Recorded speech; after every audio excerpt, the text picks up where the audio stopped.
In the quiet town of Hartfield, the old Belwick building stood abandoned.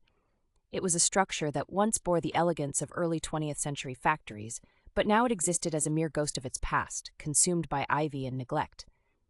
Local legend had it that the Belwick was cursed, and anyone daring to set foot within was never seen again, at least not whole.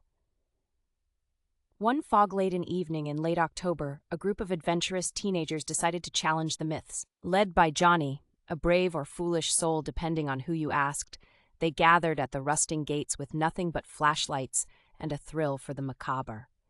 The gates creaked ominously as they pushed through, stepping onto the debris-littered path leading into the darkness of the Belwick.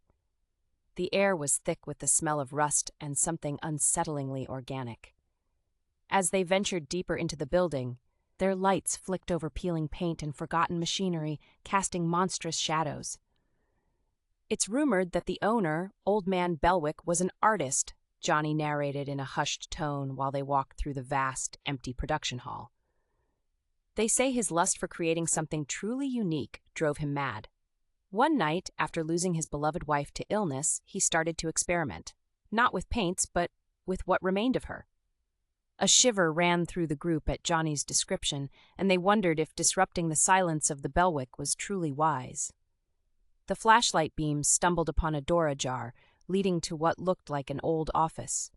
The air felt suddenly cooler as they entered.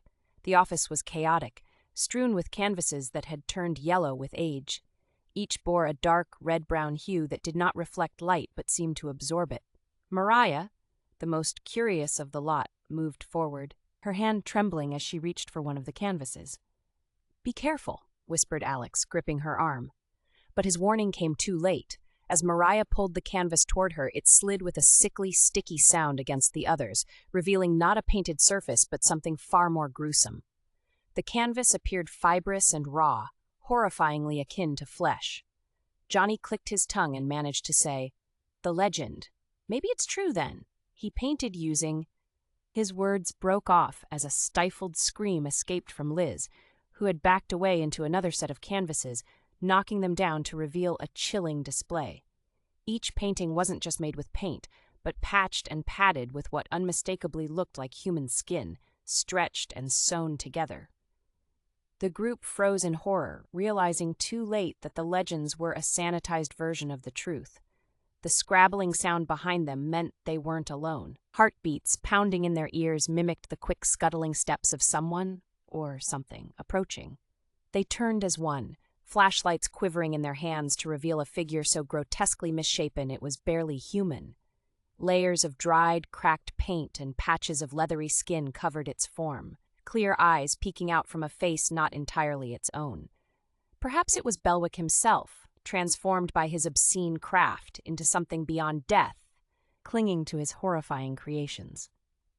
Frozen in fear, their screams echoed through the hollow halls as the figure approached, hands outstretched, not just an artist, but a collector, craving to complete his ghastly assembly of living art.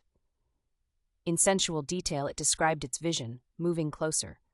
Its voice was both dry and wet, speaking of artistry and flesh, of pain and beauty entwined until indistinguishable from each other. The teens realized the story they were part of, a story no one would dare retell, their fates sealed in red, stretched across frames no longer confined to walls but walking, whispering horrors in the shadows of the forsaken building. As they tried to run, slipping on the cold floor flecked with ancient pigment and fresh terror, the adage that art never dies, and neither do its subjects, echoed mockingly in the chambers of the Belwick building, where screams became muffled and lost like the light from their dying flashlights.